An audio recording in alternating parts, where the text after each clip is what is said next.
الحمدللہ رب العالمین والصلاة والسلام علی محمد الامین اعوذ باللہ من الشیطان الرجیم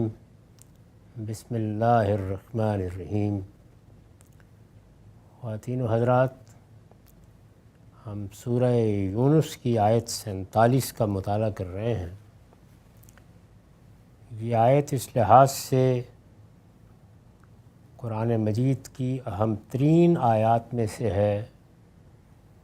کہ اس میں اللہ تعالیٰ کی عدالت کا قانون بیان ہوا ہے۔ قرآن مجید کے بارے میں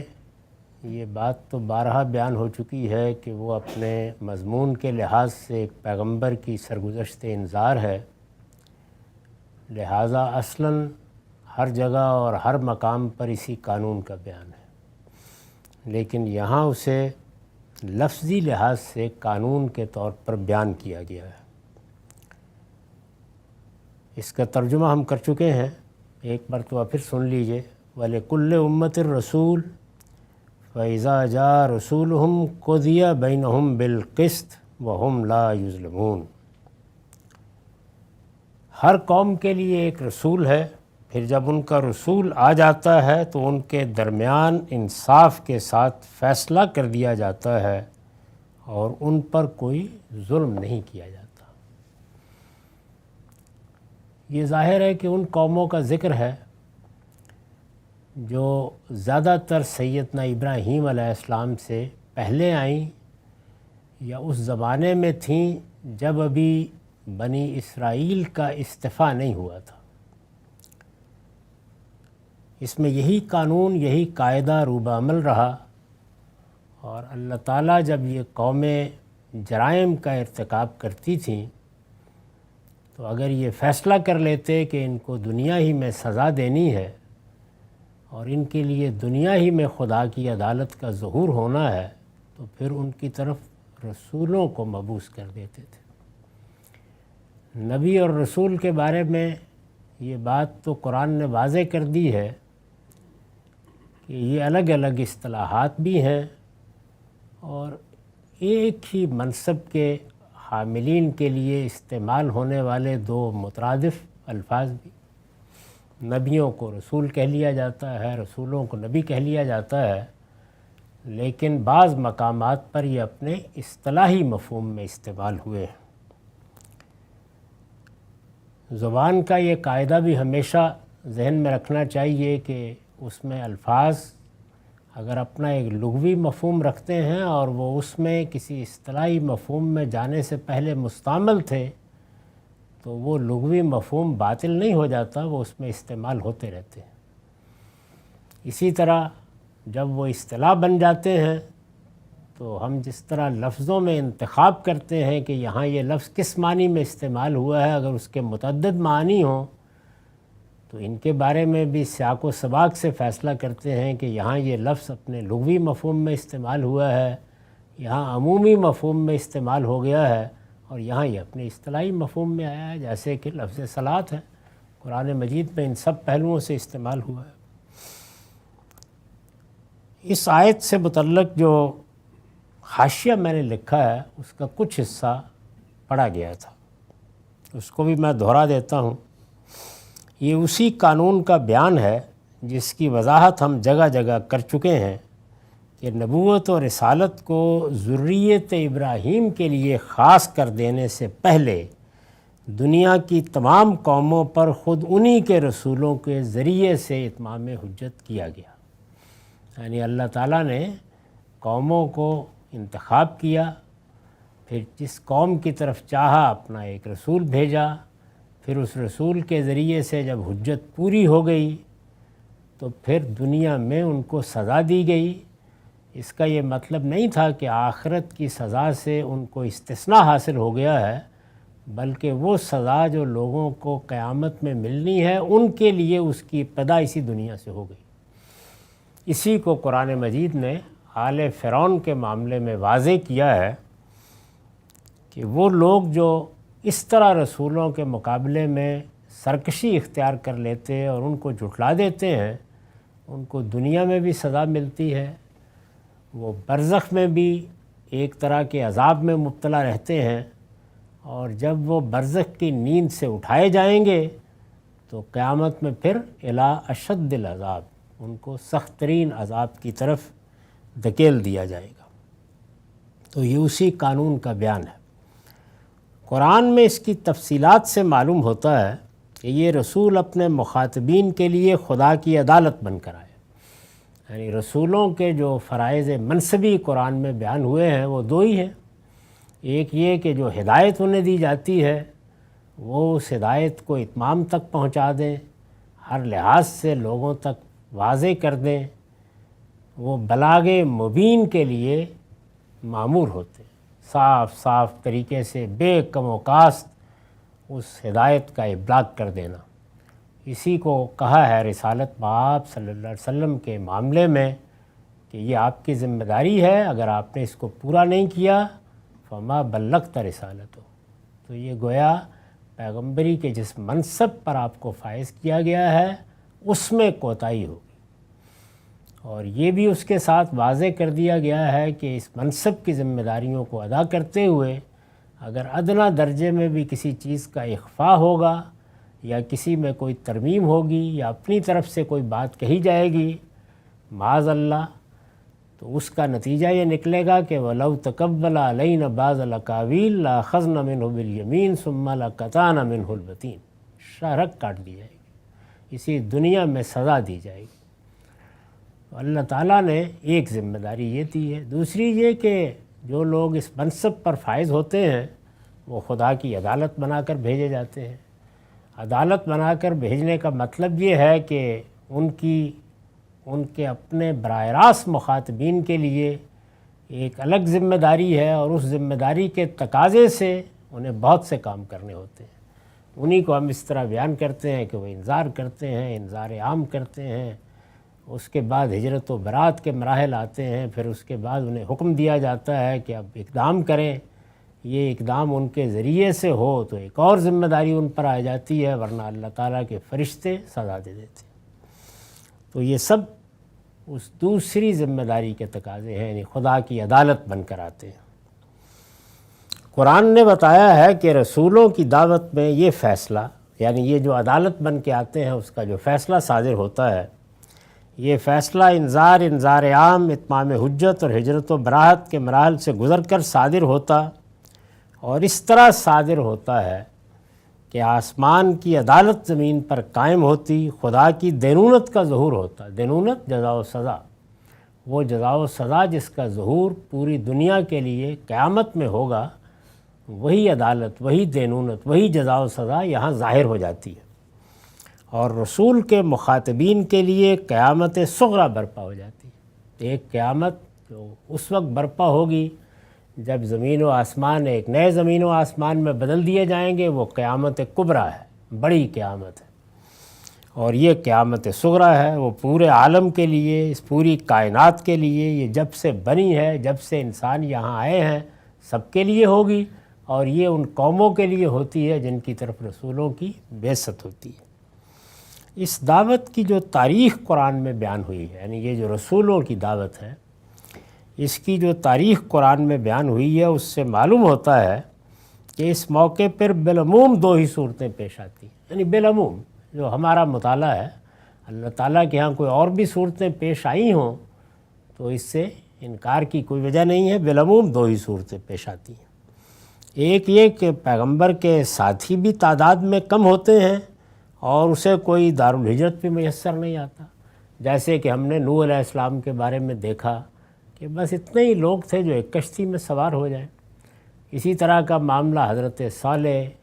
اسی طرح کا معاملہ حضرت لوط اور دوسرے بعض پیغمبروں کا ہوا، 2 4 10 20 اتنے ہی لوگ ایمان لائے۔ سیدنا مسیح کے ساتھ بھی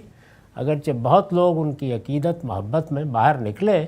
لیکن سچا ایمان لانے والے، ان کو ماننے والے، آخری مرحلے میں ان کا ساتھ دینے والے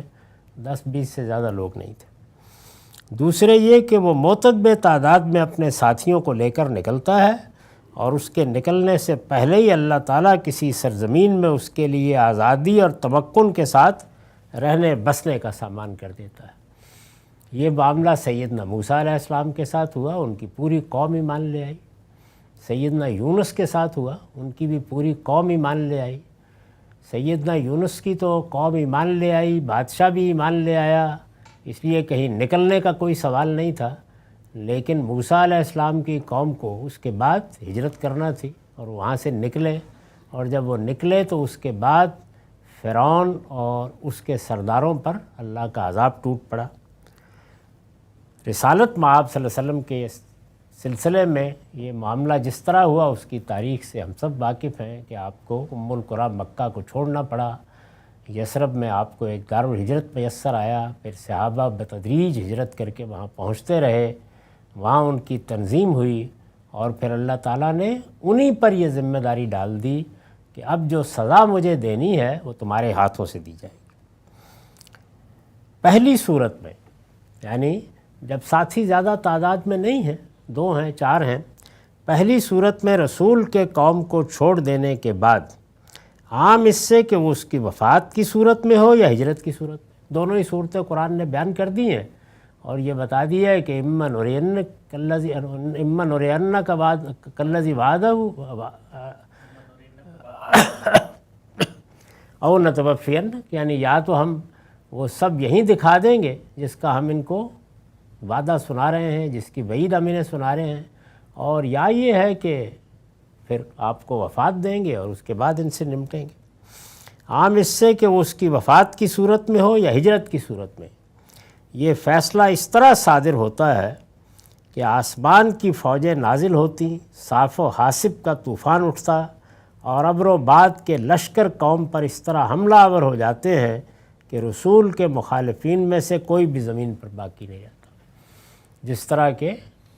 حضرت نوح کے معاملے میں، حضرت صالح کے معاملے میں، حضرت ہود کے معاملے میں، حضرت شعیب کے معاملے میں ہم نے یہ دیکھا، قرآن مجید نے ان کی داستان سنائی ہے۔ تاہم یہ معاملہ انہی لوگوں کے ساتھ ہوتا ہے جن کے لیے قرآن اپنی اصطلاح میں مشرکین کا لفظ استعمال کرتا ہے، یعنی وہ لوگ کہ جو شرک کو دین کی حیثیت سے اختیار کیے ہوئے ہوتے ہیں۔ قرآن مجید سے یہ بات واضح ہو جاتی ہے کہ شرک جب اس طرح سے کیا جاتا ہے، یعنی جانتے بوجھتے شرک کو شرک مان کر جب اس دعوے کے ساتھ شرک کیا جاتا ہے کہ اصل میں شرک ہی ہے جس پر اللہ نے اس کائنات کی بنیاد رکھی ہے، اور یہ فلاں اور فلاں اللہ کے شرکاء شفعاء ہیں، اور انہی کے ذریعے سے ہم اللہ تعالیٰ سے رابطہ پیدا کر سکتے ہیں۔ جب شرک دین کی حیثیت سے اختیار کر لیا جاتا ہے، شرکی کے حق میں تمام تر استدلال ہوتا ہے، اور شرکی کو لوگ دین کی حیثیت سے اپنے دین کو قبول کرنے نہ قبول کرنے کا معیار بنائے ہوتے ہیں، تو پھر ان کو قرآن مشرک کہتا ہے۔ اور مشرکین کے لیے قیامت میں بھی آخری سزا ہے، ابدی جہنم کی سزا بیان ہوئی ہے، اور دنیا میں بھی آخری سزا ہے۔ رہے وہ لوگ جو اصلاً توحید ہی سے وابستہ ہوتے ہیں، ان کے ساتھ یہ معاملہ نہیں ہوتا، یعنی شرک اور توحید میں جو دونوں صورتیں ہیں ان میں اللہ تعالیٰ نے فرق کیا ہے۔ کوئی قوم یا کوئی گروہ یا کوئی جماعت شرک کو دین کی حیثیت سے مان کر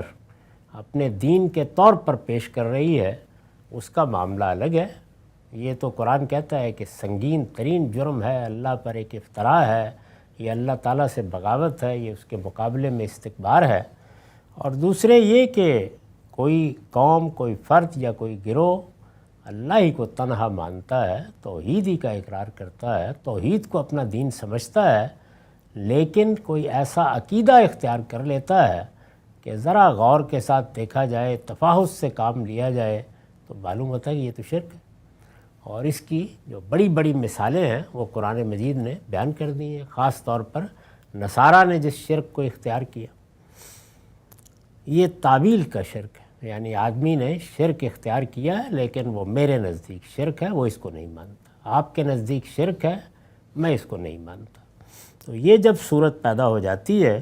تو پھر اللہ تعالیٰ وہ معاملہ نہیں کرتے، یعنی یہاں ایک طرح کی رعایت ہے بندوں کے لیے، اور یہ اس کا کرم ہے کہ اس نے اس کو ملحوظ رکھا ہے۔ رہے وہ لوگ جو اصلاً توحیدی سے وابستہ ہوتے ہیں، ان کے ساتھ یہ معاملہ نہیں ہوتا۔ ان کے بارے میں ضابطہ یہ ہے کہ ان کے استیصال کے بجائے، یعنی انہیں آخری سزا نہیں دی جاتی، موت کی سزا دنیا میں آخری سزا ہے اور قیامت میں ابدی جہنم یہ آخری سزا ہے، تو وہ انہیں نہیں دی جاتی۔ ان کے استیصال کے بجائے ان پر ذلت اور محکومی کا عذاب مسلط کر دیا جاتا ہے۔ قرآن مجید نے جہاں یہ قانون بیان کیا ہے کہ سزا کیا ہوگی، تو وہاں لفظ بھی یہی اختیار کیے، یعنی ان الذین یحادون اللہ ورسولہ فاولئک فی الاذلین۔ ذلت کا عذاب ہے، یہ کبھی ذلت کی موت کی صورت میں ہوتا ہے، کبھی ذلت کی زندگی کی صورت میں، تو ان پر زندگی میں ذلت اور محکومی مسلط کر دی جاتی ہے۔ چنانچہ معلوم ہے کہ بنی اسرائیل کے ساتھ یہی معاملہ پیش آیا، اور قوم نوح، قوم عاد، قوم صالح، قوم لوط، قوم شعیب اور اس طرح کی بعض دوسری قومیں اس کے برخلاف زمین سے مٹا دی گئی، یعنی وہ چونکہ کسی ایسے جرم کو اختیار کیے ہوئے تھیں کہ جس کی آخری سزا دنیا میں موت ہے اور قیامت میں ابدی جہنم، تو وہ مٹا دی گئیں۔ لیکن یہ لوگ توحید کو ماننے والے تھے، توحیدی کے علمبردار تھے، توحیدی پر ایمان رکھتے تھے۔ اس وقت بھی یہی صورتحال ہے، اہل کتاب کا یہی دعویٰ ہے کہ وہ توحید پرست ہیں، توحیدی کو مانتے ہیں لیکن شرک کرتے ہیں۔ تو اس میں بحث ہوگی، گفتگو ہوگی، اس میں حکم وہ نہیں لگایا جائے گا جو مشرکین کے لیے اللہ تعالیٰ نے بیان کیا۔ دوسری صورت کے لیے بھی یہی قانون ہے۔ دوسری صورت کیا ہے؟ یعنی جس میں بڑی تعداد میں لوگ رسولوں پر ایمان لے آئے، ان کے ساتھ نکلے، لیکن اس میں عذاب کا یہ فیصلہ رسول اور اس کے ساتھیوں کی تلواروں کے ذریعے سے نافذ کیا جاتا ہے، یعنی بالعموم یہ ہوتا ہے۔ اس صورت میں قوم کو کچھ مزید مہلت مل جاتی ہے۔ رسول اس عرصے میں دارالہجرت کے مخاطبین پر اتمام حجت بھی کرتا ہے، اپنے اوپر ایمان لانے والوں کی تربیت اور تطہیر و تزکیے کے بعد انہیں اس معرکہ حق و باطل کے لیے منظم بھی کرتا ہے، اور دارالہجرت میں اپنا اقتدار بھی اس قدر مستحکم کر لیتا ہے کہ اس کی مدد سے وہ منکرین کے استیصال اور اہل حق کی سرفرازی کا یہ معرکہ سر کر سکے۔ یعنی اس صورت میں پھر ناگزیر ہوتا ہے کہ تیاری ہوتی ہے، لوگ منظم ہوتے ہیں، ایک ریاست کا نظم قائم کر کے پھر ان کے ذریعے سے اقدام کیا جاتا ہے۔ تو یہ اس پر ایک تفصیلی حاشیہ ہے، اس لیے کہ یہ قانون یہاں بیان ہوا ہے۔ فرمایا ہے کہ وہ یقولون متی ھذا الوعد ان کنتم صادقین۔ اس کے جواب میں، یعنی جب ان کو یہ بتایا جاتا ہے کہ اللہ تعالیٰ کی طرف سے دونوں صورتیں ہو سکتی ہیں، اس سے پیچھے یہ آیت ہے کہ دونوں صورتیں ہو سکتی ہیں، ہم اس پیغمبر کے سامنے ہی اس عذاب کا کچھ حصہ تمہارے سامنے لے آئیں یا اس کو وفات دیں اور اس کے بعد تم سے نمٹیں۔ اور پھر انہیں بتایا جاتا ہے کہ یہی اللہ کا قانون ہے، اس قانون کو یہاں پر بھی سامنے آنا ہے۔ اس کے جواب میں یہ کہتے ہیں کہ تم سچے ہو، اس کے جواب میں یہ کہتے ہیں کہ تم لوگ سچے ہو تو ہمارے لیے یہ وعدہ کب پورا ہوگا؟ یہ ظاہر ہے کہ استفسار نہیں ہے، یعنی اس میں ایک طرح کا استہزاء ہے کہ یہ کیا دھمکیاں ہم کو سناتے ہو اور یہ تاریخ ہم کو بتاتے ہو، یہ تو پرانوں کے قصے ہیں، اساطیر الاولین ہیں، اگر واقعی تم لوگ سچے ہو تو لے آؤ پھر وہ عذاب۔ یعنی یہ اس سرکشی کا بیان ہے جو اس سوال کی صورت میں سامنے آتی ہے۔ اس کا جواب دیا ہے، فرمایا قل لا املک لنفسی ضرا ولا نفع الا ما شاء اللہ۔ ان سے کہو میں اس معاملے میں کیا کہہ سکتا ہوں، یعنی پیغمبر کی حیثیت سے مجھے اس طرح کی چیزوں کا کوئی علم نہیں دیا گیا، نہ یہ چیزیں میرے اختیار میں دی گئی ہیں۔ میری ذمہ داری تو بلاغ مبین ہے، مجھے بات پہنچانی ہے اور ہر لحاظ سے پہنچا دینی ہے، تو میں کیا کہہ سکتا ہوں؟ میں تو اپنی ذات کے لیے بھی کسی نفع و نقصان کا اختیار نہیں رکھتا، یعنی تمہیں کیا نفع پہنچاؤں گا اور کیا نقصان پہنچاؤں گا، میری ذات بھی اس پروردگار کی مٹھی میں ہے، وہ جس طرح چاہے میرے ساتھ معاملہ کرے، تو مجھے تو اپنی ذات پر بھی کوئی اختیار نہیں ہے۔ میں نفع کے لیے دعا کر سکتا ہوں، نقصان کے لیے درخواست کر سکتا ہوں کہ اس سے بچا لیا جاؤں، لیکن یہ سب نفع و ضرر اسی پروردگار کے ہاتھ میں ہے، تو تم مجھ سے کیا مطالبہ کرتے ہو؟ تو یہ دیکھیے پیغمبر کی جو حیثیت ہے وہ کس طرح واضح کر دی کہ یہ اس جگہ پر کھڑے ہو کر آپ اپنا کام کریں، یہ اللہ کے کام ہے۔ میں تو اپنی ذات کے لیے بھی کسی نفع و نقصان کا اختیار نہیں رکھتا، لا املک لنفسی ضرا ولا نفع الا ما شاء اللہ۔ یہ دو لفظ کافی ہیں یہ بتانے کے لیے کہ ہمارے ہاں لوگوں نے جو علم غیب اور اختیارات کی بحثیں اٹھائی ہیں وہ قرآن کے تصورات سے کس طرح ہٹی ہوئی ہیں، اور قرآن مجید بندوں کو کہاں رکھتا ہے، اس عالم کے پروردگار کی کیا حیثیت بتاتا ہے، اور رسولوں کے باب میں کیا کہتا ہے۔ ان سے کہو میں اس معاملے میں کیا کہہ سکتا ہوں، میں تو اپنی ذات کے لیے بھی کسی نفع و نقصان کا اختیار نہیں رکھتا، یعنی کسی دوسرے کو نفع پہنچانا یا نقصان پہنچانا یہ تو بہت بڑی بات ہے، میں اپنی ذات کے لیے بھی ایسا کوئی اختیار نہیں رکھتا، اللہ ہی کے قبضے میں ہے، اسی کا فیصلہ ہے، مگر جو اللہ چاہے، الا ما شاء اللہ، یعنی یہ سب اختیارات اسی پروردگار کے پاس ہیں، میری کیا حیثیت ہے۔ لکل امت اجل، اور فرمایا کہ یہ جو تم مجھ سے کہتے ہو کہ جس عذاب کی وعید ہمیں سنائی جا رہی ہے یہ لے آؤ، تو اس کا وقت اللہ نے مقرر کیا ہوتا ہے، اور ہر قوم کے لیے وہی مقرر کرتا ہے۔ یعنی یہ ایسا بھی نہیں ہے کہ کوئی ایک قاعدہ ہے جس کے تحت مقرر کیا جاتا ہے، جو میرے علم میں ہو اور میں تمہیں بتا دوں کہ تم اتنے برس جی لو گے تو یہ وقت آ جائے گا۔ جس طرح فرد کی زندگی کتنی ہوگی، کتنی مہلت اس کو ملے گی، کون عالم شباب میں دنیا سے رخصت ہو جائے گا، کون بڑھاپے کو پہنچے گا، کس کو کیا احوال پیش آئیں گے، تو موت کا وقت اللہ تعالیٰ نے اپنے علم میں رکھا ہوا ہے، اسی کے اختیار میں ہے، اسی کے علم میں ہے۔ یہ فرد کے معاملے میں بھی یہی اصول ہے، یہی چیز قوموں کے معاملے میں بھی ہے، یعنی وہی فیصلہ کرتا ہے کہ کسی قوم کو کتنی مہلت دینی ہے، کتنا عرصہ اس کو موقع دیا جائے گا، پھر وہ طے کر دیتا ہے کہ فلاں وقت میں اس کا فیصلہ صادر ہو جائے گا۔ تو اس کو قانون کے طور پر پیغمبر سے کہا کہ بیان کر دو، یعنی پہلی بات ظاہر ہے کہ یہ کل کے تحت ہے جو کچھ بھی بیان ہو رہا ہے۔ پہلی بات یہ کہی کہ ان سے کہو، یعنی ان کو خطاب کر کے ان کو بتا دو کہ میں تو اپنی ذات کے لیے بھی کسی نفع و نقصان کا اختیار نہیں رکھتا، مگر جو اللہ چاہے تو میں تمہارے لیے کوئی فیصلہ کیسے کر سکتا ہوں، میرا اختیار کا یہ دائرہ ہی نہیں ہے۔ دوسری بات انہیں یہ بتاؤ کہ لکل امت اجل، اللہ نے ہر قوم کے لیے ایک وقت مقرر کر رکھا ہے۔ یہ جو اجل ہے یعنی کب اللہ کی گرفت ہوگی، کب وہ کسی کو موت کے حوالے کر دے گا، نہ فرد کے معاملے میں اللہ تعالیٰ اس میں کسی دوسرے کو مداخلت کا حق دیتے ہیں، نہ قوموں کے معاملے میں، اور نہ اس پوری دنیا کے معاملے میں کہ اس کے لیے وہ اجل کب آئے گی، وہ بھی انہی کے علم میں ہے، انہی کے اختیار میں ہے۔ تو ہر قوم کے لیے ایک وقت مقرر ہے، اور فرمایا اذا جاء اجلہم فلا یستأخرون ساعۃ ولا یستقدمون، جب ان کا وقت آ جاتا ہے یعنی جب اللہ کی طرف سے وقت آئے گا، قیامت کا آئے، میرا آپ کا آئے، یا کسی قوم کا آئے، جب ان کا وقت آ جاتا ہے تو پھر نہ ایک گھڑی پیچھے ہوتے ہیں نہ آگے، یعنی اللہ کا فیصلہ صادر ہو جاتا ہے۔ تو یہ جواب دیا ہے استہزاء کے طور پر یہ سوال کیا گیا تھا کہ وہ یقولون متی ھذا الوعد ان کنتم صادقین، یہ کہتے ہیں کہ تم لوگ سچے ہو تو ہمارے لیے یہ وعدہ کب پورا ہوگا۔ یہ بتایا گیا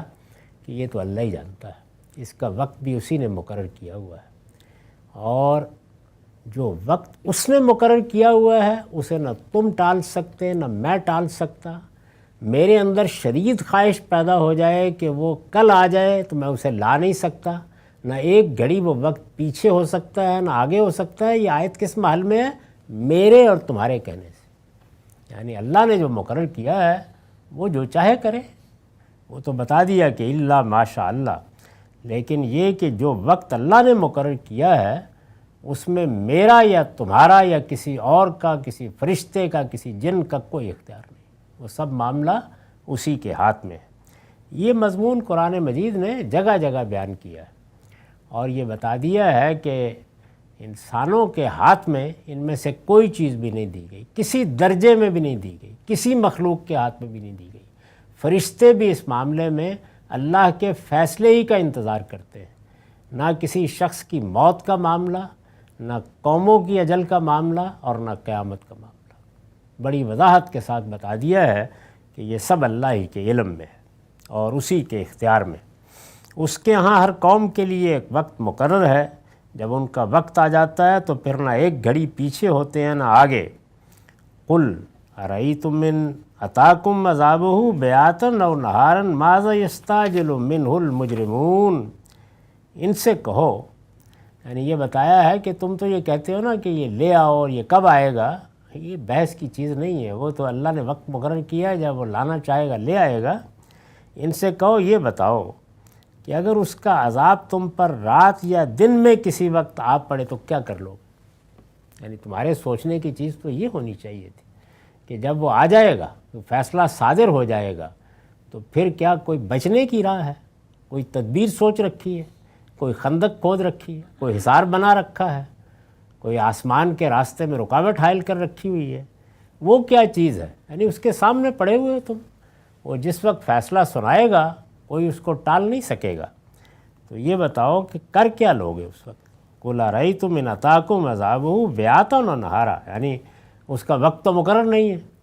تمہیں اطلاع دے کے بھی نہیں آئے گا، رات میں آ جائے گا، دن میں آ جائے گا۔ جب یہ فیصلہ صادر ہو جائے گا تو یہ بتاؤ ذرا اور سوچو اس بات کے اوپر کہ اس وقت کرو گے کیا؟ تو فرمایا کہ آخر کیا چیز ہے جس کے بھروسے پر یہ مجرم جلدی مچائے ہوئے؟ یعنی انہیں معلوم ہونا چاہیے کہ اگر کوئی شخص جرم کا ارتکاب بھی کرتا ہے اور جانتا ہے کہ وہ جرم کا ارتکاب کر رہا ہے، اس کو معلوم ہے کہ اس کی ایک سزا ہے، تو کوئی بھروسہ ہوتا ہے نا کہ فلاں بچا لے گا اور فلاں شفاعت کر دے گا۔ یہ کس بھروسے پر جلدی مچائے ہوئے؟ بار بار کہتے ہیں لے آؤ، کوئی حصار بنایا ہے؟ یعنی اس وقت انہوں نے باقاعدہ تیاری کر رکھی ہے کہ اگر اب آئے گا تو مقابلہ کر لیں گے۔ کیا چیز ہے خدا کے مقابلے میں؟ اس پر میں نے لکھا ہے یہاں اسلوب تبدیل کر کے ان کے لیے مجرم کا لفظ استعمال کیا ہے، یعنی اس سے پہلے خطاب کا اسلوب تھا یا غائب کے صیغے تھے، یہاں ان کے لیے مجرم کا لفظ استعمال کیا ہے۔ استاذ امام لکھتے ہیں یہاں مجرموں کے لفظ میں ایک لطیف اشارہ اس بات کی طرف بھی ہے کہ جو لوگ جرم سے بری ہیں، یعنی جنہوں نے کسی جرم کا ارتکاب نہیں کیا، اگر وہ اس طرح کا سوال کرتے تو اس کے لیے تو ایک جواز ہو سکتا تھا، لیکن جو لوگ مجرم ہیں اور جن کے جرم ہی کی پاداش میں یہ برق خاطف گرنے والی ہے، یہ بجلی جن کے نشیمن پر گرنے والی ہے، ان کی یہ ڈٹائی ان کی بدبختی اور شامت کے سوا اور کس چیز کی دلیل ہے؟ اس سے یہ بھی معلوم ہوتا ہے کہ انسان کے لیے جو سب سے بڑی زنجیر اس کے پاؤں میں پڑ جاتی ہے وہ اس کی انانیت ہے، جس کو اخذت العزت بالاسم کہا ہے، یعنی جس وقت انسان سوچنے سمجھنے کی صلاحیت سے عاری ہوتا چلا جاتا ہے، سوائے اصرار کے کوئی چیز باقی نہیں رہتی، وہ راستے نکالتا ہے کہ وہ اپنے جرم کا یا جن مجرموں سے وہ تعلق رکھتا ہے ان کا دفاع کس طریقے سے کرے۔ اگر یہ مصیبت کسی پر آ پڑے تو یہ گویا عقل پر بھی آ پڑی ہے، دماغ پر بھی آ پڑی ہے، اخلاق پر بھی آ پڑی ہے، ہر چیز کو برباد کر دیتی، آکاش بیل کی طرح یہ چیز کھا جاتی۔ تو یہاں فرمایا ہے کہ یہ ان کو معلوم ہے کہ انہوں نے ظلم کا ارتکاب کیا ہے، انہوں نے جرم کا ارتکاب کیا ہے، تو یہ ڈٹائی ہے، اور ڈٹائی بدبختی اور شامت ہی کا ذریعہ بنتی ہے۔ فرمایا کہ ثم اذا ما وقع آمنتم بہ، پھر کیا جب آ پڑے گا اسی وقت اس کو مانو گے؟ یعنی جب آ پڑے گا تو پھر تو گنجائش نہیں رہے گی، اس وقت مانو گے۔ فرمایا الان وقد کنتم بہ تستعجلون، اب مانے ہو تم اسی کے لیے جلدی مچائے ہوئے تھے۔ ثم قیل للذین ظلموا ذوقوا عذاب الخلد هل تجزون الا بما کنتم تکسبون، اس وقت ان ظالموں سے کہا جائے گا کہ اب ہمیشہ کے عذاب کا مزہ چکھو، یہ اسی کا بدلہ مل رہا ہے جو کچھ تم کماتے تھے۔ یعنی اس وقت تو پھر یہ ہوگا، کسی کے پاس کوئی عذر باقی نہیں رہے گا، نکلنے کی راہ باقی نہیں رہے گی، کوئی فرار کا راستہ نہیں ہوگا، پھر تو عذاب ہوگا اور یہ فصیحت ہوگی۔ اقول قولی ھذا واستغفر اللہ لی ولکم ولسائر المسلمین۔